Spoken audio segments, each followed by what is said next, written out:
grabar esta segunda. Ya, ya, ahí está, por favor, para que puedas compartir. Ya, muchas gracias.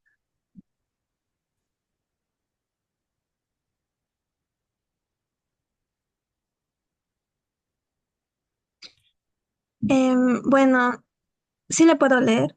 Claro, por favor. Listo. Bueno, el inicio se trata de una madre llamada Clara que está desesperada por la desaparición de su hija Lucía durante una tormenta. Descubre una puerta oculta en su casa que la lleva a un laberinto, donde cada pasillo del laberinto está vinculado a momentos específicos de su vida con Lucía. A medida que avanza en el laberinto, Clara se da cuenta de que no puede avanzar sin confrontar su culpa y los errores del pasado. En el desarrollo, tengo que mientras explora el laberinto, Clara revive momentos significativos con Lucía, desde momentos alegres hasta conflictos no resueltos. El laberinto la enfrenta a versiones distorsionadas de su hija y de sí misma, desafiándola a aceptar sus fallos. Sin embargo, Clara descubre que Lucía no está perdida, sino atrapada en el mismo laberinto, incapaz de avanzar sin el perdón de su madre. Y el final, al aceptar sus errores y perdonarse a sí misma, Clara libera a Lucía del laberinto. Juntas encuentran la salida no solo al espacio físico, sino al proceso emocional de sanación. Y a pesar de que sus cicatrices persisten, madre e hija regresan al presente con la oportunidad de reconstruir su vínculo con amor y esperanza. Bien, está chévere la historia. Eh, lo que un poco vería es que haya como más conexión, porque un poco en el inicio ya se sabe cuál es, digamos, la historia. Lo que me hace falta son los puntos de giro, en el sentido de que por qué se meten en este laberinto. O sea, sería importante saber por qué se meten en este laberinto, ¿no? O sea, cuál fue el origen de ese conflicto entre ellas para meterse en este laberinto. No, eso sería un poco de preguntarse y de trabajar, o tú lo tienes claro. ¿Cuál es el momento o qué acción es lo que hace que se metan en este laberinto? Em, Todavía como los problemas que tienen entre madre e hija todavía no tengo como definido, solo la idea principal. Ya, un poco, tú lo mencionas ahí, esto de la pérdida, ¿no? De pronto esto de la pérdida, a mí cuando estabas leyendo lo que se me ocurrió es algo cercano a la muerte, ¿no? O sea, una pérdida es como una muerte, ¿no? Puede ser algo, no sé, de pronto muy brutal plantearlo así, que una persona cuando está, lo que dicen, una persona cuando está a punto de morir es que comienza a recorrer toda su vida, comienza a acordarse de ciertos momentos. Puede ser un elemento que utilices, pero sí hay que buscarle eso, el famoso punto de giro. ¿Qué es lo que motivó que esto poco que esta relación comience a desenmascararse, ¿no? Para mí, la nota esta del laberinto me parece chévere, que es como una confrontación que muchas veces pasa en las familias, en las relaciones de pareja, que hay cosas como sobreentendidas o cosas que no quieren discutirse, no quieren hablarse, pero llega un momento en que esas situaciones explotan y tienen eso, que discutirse, que dialogarse. Mucha gente tiene que acudir al psicólogo para manejar esas cosas, ¿no? Pero también hay veces que la gente no confronta, que sigue viviendo en esas situaciones de conflictos soterrados sin dar espacio. ¿no? Entonces me parece un chévere, una chévere idea, un chévere tema que tienes como para trabajarlo, ¿no? Eh, También el final, que pueden llegar, sí, a reconciliarse. No, no recuerdo ahorita una película, pero por ejemplo, había eso de que uno de los personajes se muere y el otro personaje queda atormentado y un poco en el sueño llega este personaje a perdonarle. Y un poco la moraleja de la historia es que el perdón viene de uno, ¿no? Uno es el que tiene que perdonarse muchas veces y no la otra persona. Entonces, me parece chévere y que lo puedas seguir trabajando. ¿Alguien quisiera comentar lo de Lisbeth, este storyline? Sí, Paul, te escuchamos. Hola, Lisbeth, un gusto. También me parece muy, muy interesante la propuesta que haces, más que todo de llevarlo adentro de un laberinto. Y esto te lo digo porque sería bueno también de que vayas construyendo ese significado, ese simbolismo que tiene el laberinto, porque los laberintos tienen un trasfondo filosófico y social, y en este caso de la relación entre madre e hija muy fuertes. Eso, por ejemplo, se lo ve en los cuentos del escritor argentino Jorge Luis Borges. Entonces, si pudieras también leerte alguno de sus cuentos relacionados con laberintos, sería también muy bueno para inspirar eso. Entonces, me parece genial para que puedas darle también ese trasfondo, que no necesariamente puede estar explícito en la narración, sino puede estar explícito perdón, implícito en los diálogos, en los elementos de las escenas, etcétera. Entonces sería muy, muy bueno. Y otra cosa también es que me recordó no sé, a la película de Pinocho de Guillermo del Toro, porque también trata estos temas de vínculos familiares muy fuertes, en donde se trata el tema del rencor, del perdón y de la muerte. Entonces también sería fantástico que desarrolles esa parte psicoemocional de los personajes muy bien para que sea más creíble, y ese conflicto que tienen los dos personajes aquí, también empatice bastante y pueda llegar a la audiencia. Eso. Gracias, Paul. Ya, muchas gracias. ¿Alguien más que quisiera comentar este storyline de Lisbeth?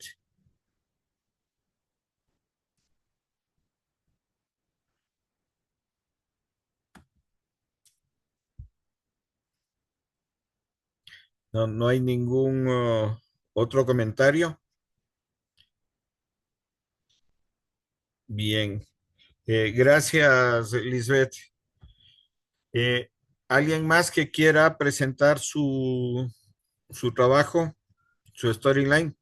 Pablo, no sé si lo tienes. Podría, Sí, aquí está. ya podrías ¿Cómo compartir. están? Muy Está buenas abierto noches con todos justamente para que compañeros. puedas compartir. Veamos, me parece que es esta. Sí, la están Sí, viendo. sí, ahí lo vemos. Ya. Bueno, como ayer les comenté, pues mi proyecto y bueno, es realmente algo que se va dirigido a un proyecto extenso, sobre todo seguimiento de los artistas contemporáneos que tengo a mi alrededor.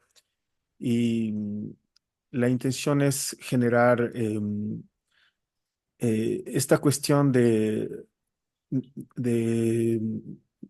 el seguimiento, ¿no? Que actualmente, o sea, hace falta, ¿no? Porque como muchos antiguos cineastas, por ejemplo, el profe Carlos o Daniel Grijalva, o en fin, un montón de buenos cineastas dieron un momento a la generación de artistas que hoy realmente se está desactualizando. Hay muchos que están quedando en el olvido. Entonces, desde ahí mi planteamiento en el proyecto en el que me encuentro, pues es precisamente el trabajo documental para las diferentes personalidades dedicadas al arte que están cambiando a nuestra sociedad, a nuestra comunidad, ¿no? En este caso, pues les presento uno de los proyectos en los que estaba trabajando, lo cual es ya tengo mis primeros procesos tanto de entrevistas como de recopilación de datos que está basado en el comienzo de la erupción, ¿no? La storyline empieza así. Si la naturaleza hablara, los susurros nos dejarían sordos en algún pequeño rincón del mundo. Raúl Díaz, fotógrafo y documentalista ecuatoriano, dedicó 10 años de su vida a capturar la majestuosidad y la devastación del volcán Tungurahua en Ambato, Ecuador.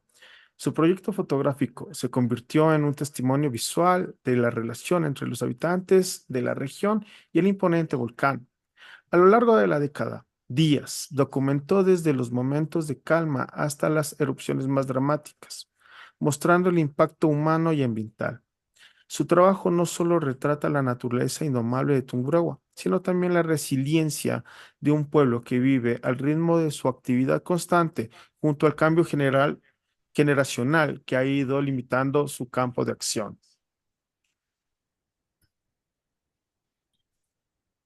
Bien, ¿tienes algo más o hasta ahí el storyline? Solo eso pude trabajar hoy. Ya. A ver, Pablo, creo que está un poco incompleto desde el punto de vista del storyline.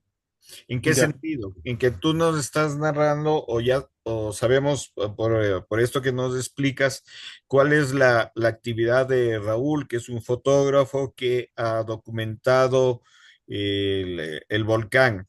Pero tú creo que ayer nos comentaste que creo que Raúl está enfermo o sí, está esas haciendo son algo. las últimas noticias de él. Ya. Entonces, de pronto sería interesante manejar un poco como la historia de Paul, un paralelismo entre la historia de este personaje y la historia del volcán, ¿no? O sea, siempre tiene que haber, acuérdate esto, un principio, un desarrollo y un final. Entonces, aquí tenemos un principio, tiene que haber un conflicto también. No nos olvidemos que el documental es también una historia que tiene que atraparnos, no solo que tiene que narrarnos, porque si no se convierte solo en un reportaje. Y la Sí, idea de hacer un documental es que el documental también tiene una historia.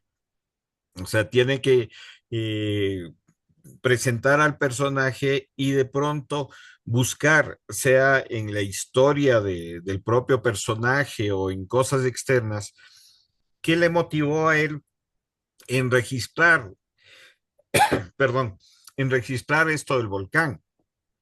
También de pronto la historia que yo conozco de algunos fotógrafos, el a veces dedicarse a una cierta actividad, ¿no?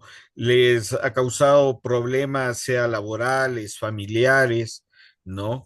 Ha habido también fotógrafos que empezaron en la época análoga y ahora en la época digital se han quedado como sin trabajo. Entonces, tienes como muchos elementos de los cuales puedes hacer uso para contar una historia que realmente sea interesante, ¿no? Del personaje, sin, sin inventarse nada, perdón, claro. y no sacar de la propia historia del personaje qué cosas lo motivaron o qué conflictos tuvo él para desarrollar esta actividad, ¿no? Eso es un poco lo que haría falta en esta historia. Ya, muy Y bien. Sí, sí, entre todos los recursos que he podido conseguir mientras lo hemos estado realizando el reportaje, pues él nos comenta muchos de esos momentos donde se sintió motivado.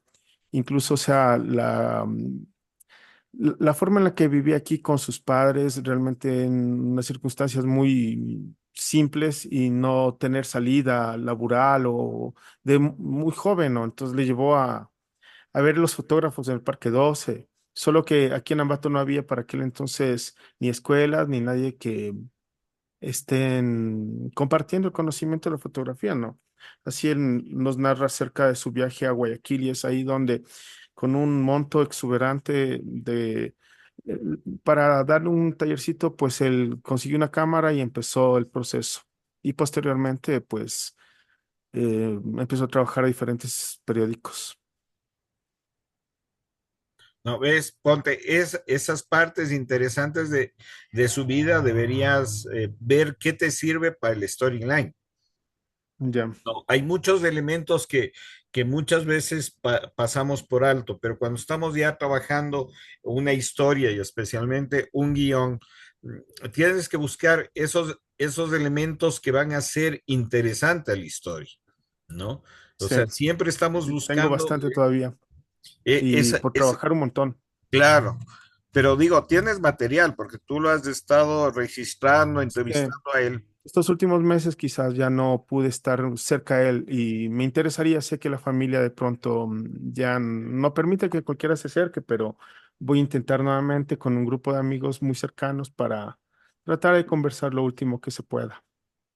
De pronto también le puede interesar esto que tú estás haciendo, es decir, que vas a desarrollar un guión sobre su vida, ¿no? Para hacer Sí, un sí, él documental. está realmente muy de acuerdo. Conversamos cuando empezamos todo este proyecto acerca de él. Entonces él se abrió.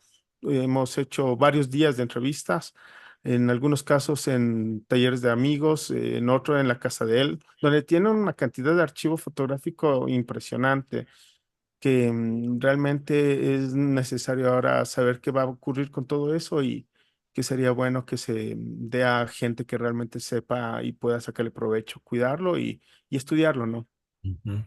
Acuérdate que también contigo habíamos hablado del tema de la memoria, ¿no? Que es Sí, importante sí, rescatar esa exacto. memoria, porque si no se pierde.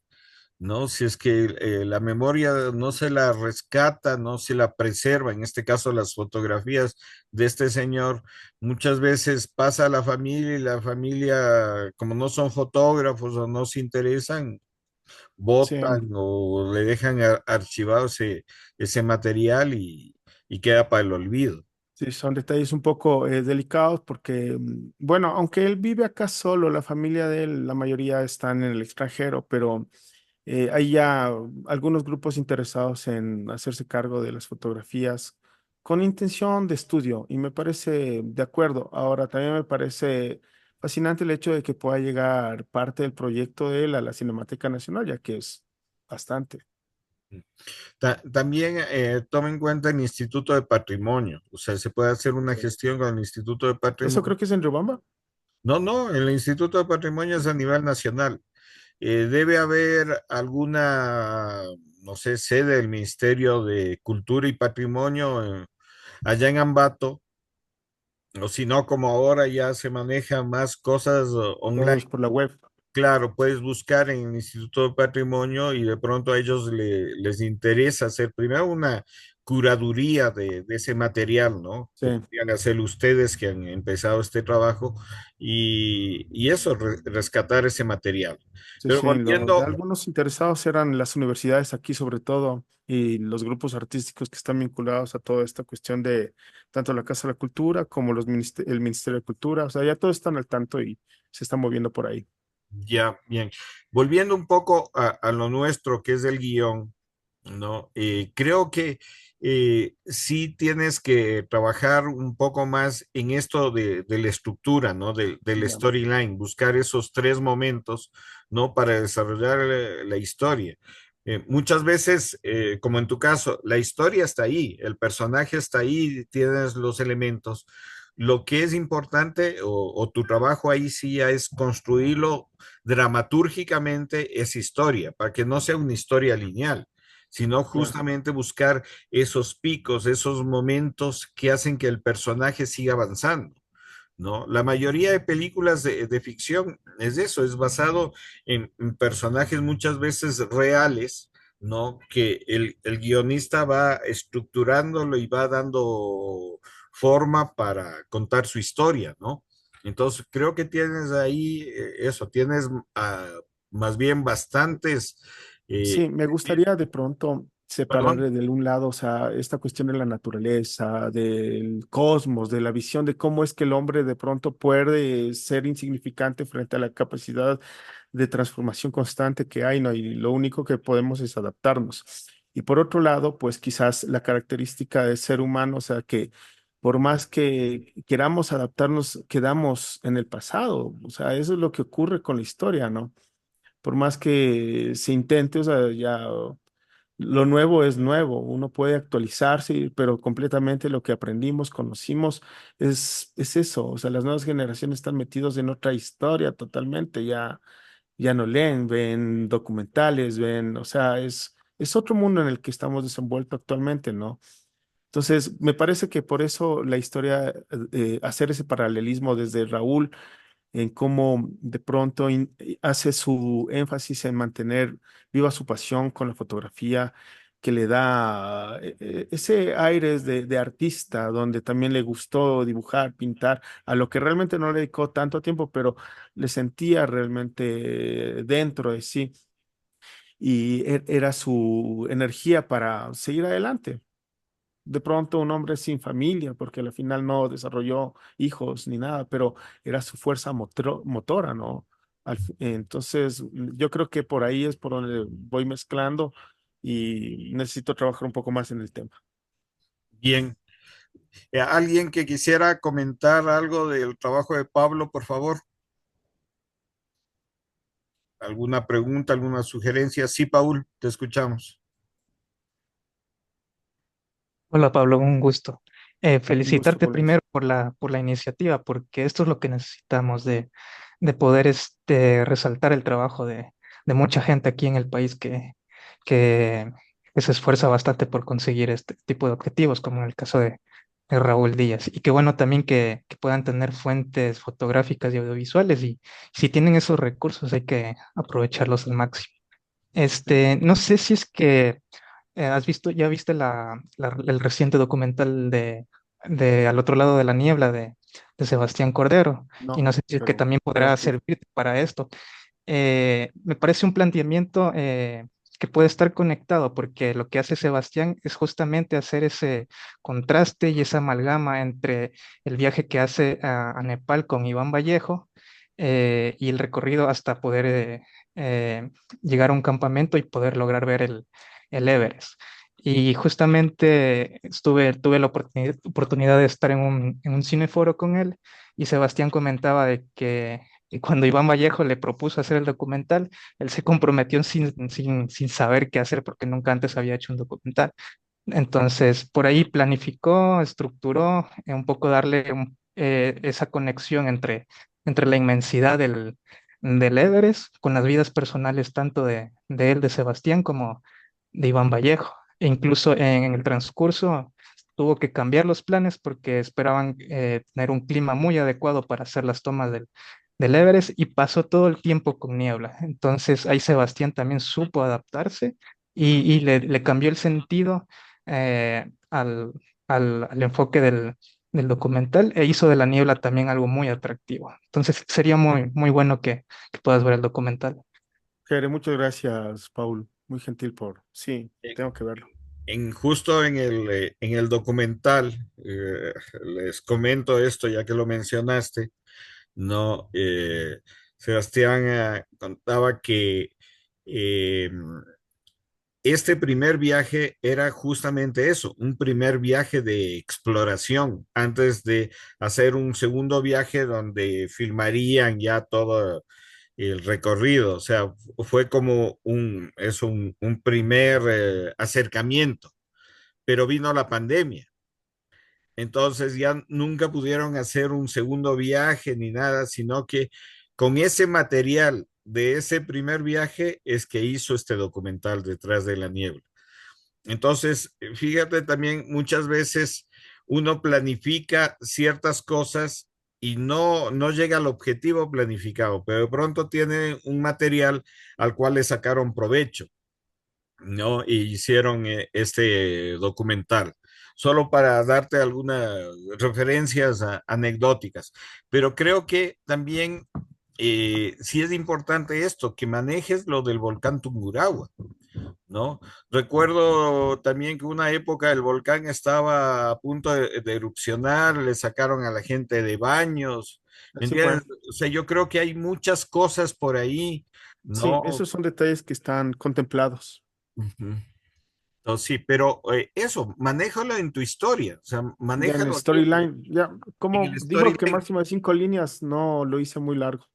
No, no, pero digamos, ese es el proceso. O sea, uno Mm. muchas veces escribe todo lo que tiene y después eso va puliendo, ¿no? Muy bien. Va sacando, pero busca eso, busca esos Sí, elementos. sí. Bien, Sí, tengo bastante, porque en realidad hay la experiencia de mucha gente que fue sacada a la fuerza, ¿no? Por los militares y que cuando regresaron encontraron todo saqueado y después de eso dijeron, no, yo prefiero que esto se reviente conmigo aquí a que vuelva a salir nuevamente. Yo no. Entonces, ha cambiado la vida de muchas personas. ujú, Y bueno, el volcán actualmente está inactivo, no se le ve muy de vez en cuando con algo de nieve. El clima totalmente es extremo ahora acá. Se siente mucho calor. Estuve hace 3 semanas en un fórum de una ONG que se llama Cumbres Blancas, perdón. Estos señores pues han venido documentando desde 30 años el nivel de los glaciares. Aquí tenemos uno de los más importantes, es el Cariguairazo, y la documentación de hace 30 años era ver unos 3 glaciares imponentes, ¿no? Hace 20 dos, y hace más o menos un mes se vio como los últimos 2 metros cuadrados de glaciar se derritieron. Entonces se estuvo realmente la pérdida del agua potable que tenemos aquí para todo el sector es algo catastrófico que está ocurriendo y que realmente muy poca de la autoridad pone en alerta a la sociedad acerca de que tenemos que actuar en cuanto a sembrar, evitar el consumo excesivo de agua y ser más conscientes de lo que está ocurriendo. Y entonces estos temas son importantes darlo y moverlo entre la sociedad. Pude también documentar eso, así que lo tengo grabado. y de pronto esas cosas puedes utilizar en esta historia. Sí, Justamente sí, esas cosas puedes me estaba utilizar moviendo. en esto, ¿no? Entonces, eso, a veces tenemos tanta información que no sabemos qué partes utilizar, pero justamente ese es el trabajo, ¿no? O sea, yo lo que te recomendaría es eso, escribe todo, todas las ideas que tengas y después haz ese trabajo de síntesis, ¿no? De ir La descartando lluvia de ideas, sosteniendo todos los recursos que tengo. y quedarte con lo más importante para tu storyline. Sí, Voy a Paul, empezar con ¿quieres eso. decir algo? Sí, acotar a lo que acabas de mencionar, Pablo, sobre los glaciares del Carihuairazo. Yo he tenido la oportunidad en este último año que pasó de trabajar en adaptación al cambio climático. Entonces, el tema de cambio climático es una realidad muy fuerte y que actualmente está en auge, entonces se engancha bastante. Y si es que lo vas a topar por ahí en tu documental, puedes poner, sería muy bueno que lo pongas Sí, como una rama de tu trama central y ver cómo se vincula con el Tungurahua y el cambio de clima. sí, es inevitable, actualmente está en todo. Bien, Muchas gracias, Paul. ¿alguien más que quisiera comentar sobre el trabajo de Pablo, por favor? No. Bueno, sigamos, por favor. Gracias, Pablo. Ya, gracias para todos, profe. A ver, ¿alguien más que quiera presentar su storyline? Nos queda unos 6 minutos y medio antes que se corte y bueno, igual volvernos a conectar, por favor. No sé quién falta. Alexandra. Pablo Ernesto, ¿eres tú mismo o es otra persona que está? Ah, ya, ya, ya. Ah, es por el celular, ya. Entonces, no sé si Alexandra tienes tu story, storyline que nos quisieras compartir. Pablo, ¿podrías desconectar? Perdón por el retraso, no sé si se me escucha, estoy en el teléfono, mi computadora no funciona. Me pasó a mí lo que te pasó a vos ayer, no me permitía realmente entrar y no me ha permitido hasta ahora la reunión, es que pude acceder solo por el teléfono, no lo tengo, lo siento muchísimo, espero tenerlo para el día lunes. Ya, y Alexandra. Bueno, un poco la idea es que podamos avanzar en estas historias para seguir adelante. Pablo, ¿podrías desconectarte para poder compartir otras cosas? Activar audio, silenciar. Bien, mientras se desconecta, el siguiente paso que tenemos que hacer es primero, bueno, afinar bien nuestro storyline y de ahí el siguiente paso es la sinopsis, ¿no? Realizar una sinopsis, pero como les comentaba el día de ayer, la sinopsis no es la típica sinopsis que leemos cuando vamos al cine o cuando leemos un artículo, una revista, una sinopsis de una película. La sinopsis que muchas veces están escrita es un resumen de la película. Esa sinopsis no la vamos a hacer nosotros, sino la sinopsis que vamos a hacer tiene que ver directamente con el storyline. Como les comentaba ayer, eh, la, el storyline responde a la pregunta de qué pasa en la historia. La sinopsis, en cambio, respondemos a la pregunta de cómo pasa la historia, ¿no? Entonces, en algunas de las historias que ustedes han presentado, ¿no? Hay que comenzar a desarrollar cómo pasa la historia, o sea, cómo se va engranando. Por ejemplo, en el trabajo de Paul, de la señora con cáncer, cómo es que ella llega a descubrir su enfermedad, cómo sucedió esto, eh, cómo llega el tema de la herencia, cómo la empresa constructora, o sea, vamos respondiendo a esas preguntas en la construcción de la sinopsis y algo que es fundamental e importante, manteniendo los tres momentos, es decir, en el principio de la historia, en el desarrollo y en el final de la historia. ¿Sí? O sea, esos tres momentos ustedes van a ver, no se separan de la historia en los diferentes procesos de construcción de nuestra historia. La sinopsis tiene que ver con el storyline, pero desarrollándole un poco más, o sea, cómo va pasando la historia. ¿Sí? Igual con las otras historias, por ejemplo, la historia del laberinto es preguntarse cómo es que llega a desaparecer, ¿no? Cómo desaparece este personaje, después ver cómo se mete al laberinto, o sea, todas esas preguntas que nos vamos haciendo lo vamos a desarrollando en nuestra sinopsis. Sí, entonces yo les voy a dar algunos elementos de la sinopsis para que el próximo lunes ustedes puedan presentar eh, el storyline mejorado o desarrollado conjuntamente con la sinopsis. Y vamos a ver la relación que tienen esto con lo primero, ¿no? O sea, el storyline con la sinopsis. Bien, sí, Guillermo, te escuchamos. Sí, una pregunta. Claro. ¿Existe un límite la sinopsis o, mm, es decir, existe un formato, una página, página y media? Sí, una página generalmente es la sinopsis, ¿no? El storyline recomiendan de 3 a 5 líneas, pero a ver, estos límites también son relativos. O sea, hay historias en donde puedes desarrollar o en menos o en más, ¿no? Entonces no es algo así, no es una camisa de fuerza, ¿no? O sea, son referencias y, y, y creo que es importante que ustedes también lo manejen como referencias, ¿no? En el sentido de que si ustedes de pronto el storyline les quedó más corto, más largo, no hay problema. ¿Qué es lo importante?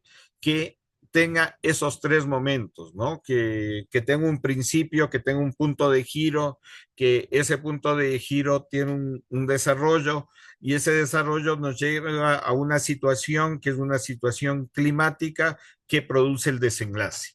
Esas son las historias, ¿no? tanto en el cine, en la literatura, ¿no? ¿Cuál es la diferencia? Que nosotros manejamos esto con los elementos audiovisuales, con los elementos del lenguaje cinematográfico, que como veíamos son la fotografía, el sonido, el color, la iluminación, la dirección de arte. O sea, tenemos muchos más elementos visuales que nos permiten justamente jugar y narrar nuestra historia. ¿No? Esto es importantísimo tenerlo claro. En